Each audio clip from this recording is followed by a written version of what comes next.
Federalist 56. The same subject continued. The total number of the House of Representatives. From the New York Packet. Tuesday, February 19th, 1788. Hamilton or Madison. To the people of the State of New York. The second charge against the House of Representatives is that it will be too small to possess a due knowledge of the interests of its constituents. As this objection evidently proceeds from a comparison of the proposed number of representatives with the great extent of the United States, the number of their inhabitants, and the diversity of their interests, without taking into view at the same time the circumstances which will distinguish the Congress from other legislative bodies, the best answer that can be given to it will be a brief explanation of these peculiarities. It is a sound and important principle that the representative ought to be acquainted with the interests and circumstances of his constituents. But this principle can extend no further than to those circumstances and interests to which the authority and care of the representative relate. An ignorance of a variety of minute and particular objects which do not lie within the compass of legislation is consistent with every attribute necessary to a due performance of the legislative trust. In determining the extent of information required in the exercise of a particular authority, recourse then must be had to the objects within the purview of that authority. What are to be the objects of federal legislation? Those which are of most importance, and which seem most to require local knowledge, are commerce, taxation, and the militia. A proper regulation of commerce requires much information, as has been elsewhere remarked. But as far as this information relates to the laws and local situation of each individual state, a very few representatives would be very sufficient vehicles of it to the federal councils.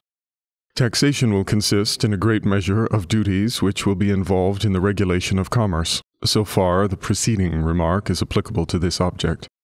As far as it may consist of internal collections, a more diffusive knowledge of the circumstances of the state may be necessary. But will not this also be possessed in sufficient degree by a very few intelligent men, diffusively elected within the state?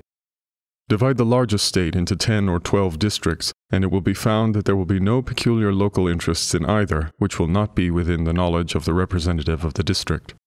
Besides this source of information, the laws of the state, framed by representatives from every part of it, will be almost of themselves a sufficient guide.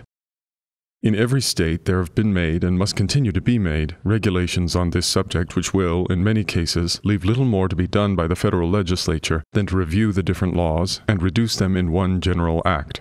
A skillful individual in his closet with all the local codes before him might compile a law on some subjects of taxation for the whole Union without any aid from oral information, and it may be expected that whenever internal taxes may be necessary, and particularly in cases requiring uniformity throughout the states, the more simple objects will be preferred. To be fully sensible of the facility which will be given to this branch of federal legislation by the assistance of the state codes, we need only suppose for a moment that this or any other state were divided into a number of parts, each having and exercising within itself a power of local legislation. Is it not evident that a degree of local information and preparatory labor would be found in the several volumes of their proceedings, which would very much shorten the labors of the general legislature and render a much smaller number of members sufficient for it? The federal councils will derive great advantage from another circumstance. The representatives of each state will not only bring with them a considerable knowledge of its laws and a local knowledge of their respective districts, but will probably in all cases have been members, and may even at the very time be members, of the state legislature where all the local information and interests of the state are assembled, and from whence they may easily be conveyed by a very few hands into the legislature of the United States. The observations made on the subject of taxation apply with greater force to the case of the militia. For however different the rules of discipline may be in different states, they are the same throughout each particular state, and depend on circumstances which can differ but little in different parts of the same state. The attentive reader will discern that the reasoning here used to prove the sufficiency of a moderate number of representatives does not in any respect contradict what was urged on another occasion with regard to the extensive information which the representatives ought to possess, and the time that might be necessary for acquiring it. This information, so far as it may relate to local objects, is rendered necessary and difficult, not by a difference of laws and local circumstances within a single state, but of those among different states. Taking each state by itself, its laws are the same and its interests but little diversified. A few men, therefore, will possess all the knowledge requisite for a proper representation of them. Were the interests and affairs of each individual state perfectly simple and uniform, a knowledge of them in one part would involve a knowledge of them in every other, and the whole state might be completely represented by a single member taken from any part of it. On a comparison of the different states together, we find a great dissimilarity in their laws, and in many other circumstances connected with the objects of federal legislation, with all of which the federal representatives ought to have some acquaintance. Whilst a few representatives, therefore, from each state may bring with them a due knowledge of their own state, every representative will have much information to acquire concerning all the other states. The changes of time, as was formerly remarked, on the comparative situation of the different states, will have an assimilating effect. The effect of time on the internal affairs of the states, taken singly, will be just the contrary. At present, some of the states are little more than a society of husbandmen. Few of them have made much progress in those branches of industry which give a variety and complexity to the affairs of a nation. These, however, will in all of them be the fruits of a more advanced population, and will require on the part of each state a fuller representation. The foresight of the Convention has accordingly taken care that the progress of population may be accompanied with a proper increase of the representative branch of the government. The experience of Great Britain, which presents to mankind so many political lessons, both of the monitory and exemplary kind, and which has been frequently consulted in the course of these inquiries, corroborates the result of the reflections which we have just made. The number of inhabitants in the two kingdoms of England and Scotland cannot be stated at less than 8 millions. The representatives of these 8 millions in the House of Commons amount to 558.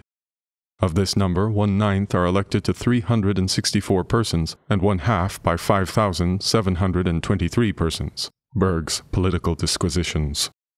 It cannot be supposed that the half thus elected, and who do not even reside among the people at large, can add anything either to the security of the people against the government, or to the knowledge of their circumstances and interests in the legislative councils.